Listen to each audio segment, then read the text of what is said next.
L'entrepreneuriat, une alternative qui s'offre aux jeunes pour résoudre durablement le problème de manque d'emploi.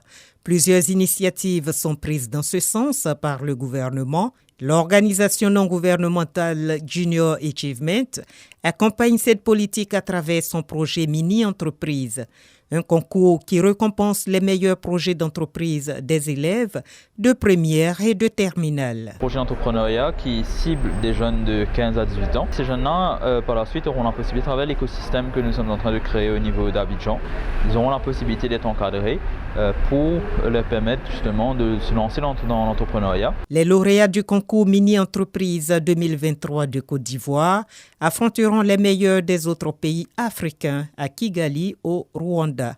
Le ministère de l'Éducation nationale suit avec intérêt ce programme perçu comme un incubateur d'entreprise. Le fait que la Côte d'Ivoire participe à cette initiative, c'est une opportunité pour nous qu'on puisse leur donner les outils qu'il faut pour eux-mêmes créer l'emploi, avoir le sens de l'innovation, de la créativité. Pour garantir le plein succès et la pérennisation du programme Mini-entreprise, les encadreurs des candidats qui sont des enseignants sont formés au coaching. Junior Achievement, à travers sa coordination africaine, initie également les élèves du CM1 et du CM2 à l'éducation financière. Leurs enseignants ont eux aussi bénéficié d'une formation.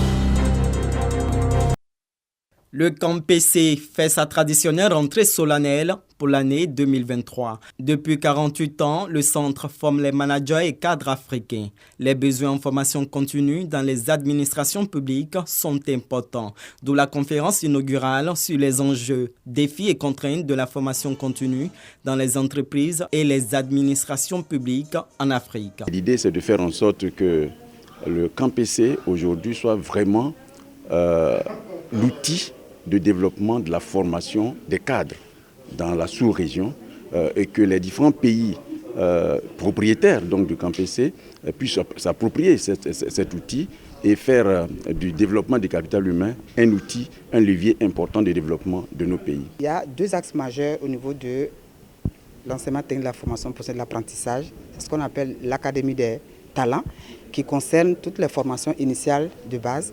Et le deuxième axe, c'est l'école de la deuxième chance qui prend en compte tout ce qui est rivalisation et requalification, aussi bien des jeunes que des adultes. Et c'est dans ce cadre-là que nous pensons que se situent toutes ces formations qui sont faites au niveau du camp PC.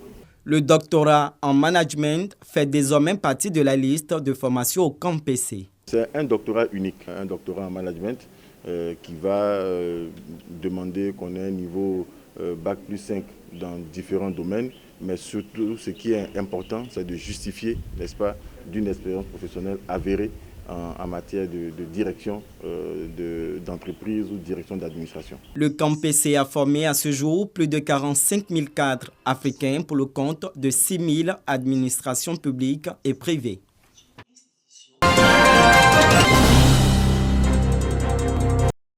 Les clés des 85 engins à 2 et 3 roues flambant neufs sont remises aux bénéficiaires de la deuxième cohorte du projet Un enseignant, une moto.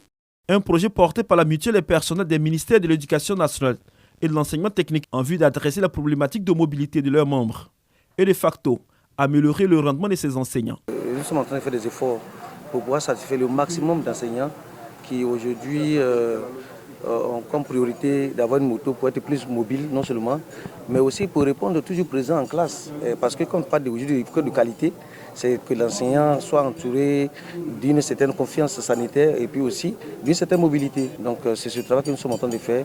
Et aujourd'hui, c'est pour dire que nous avons respecté nos engagements vis-à-vis de nos mutualistes.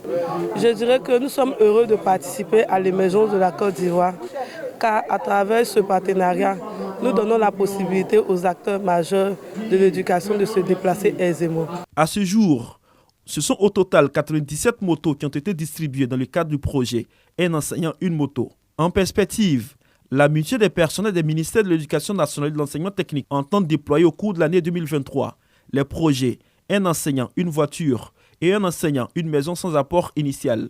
Pour en bénéficier, il faut être membre de la mutuelle.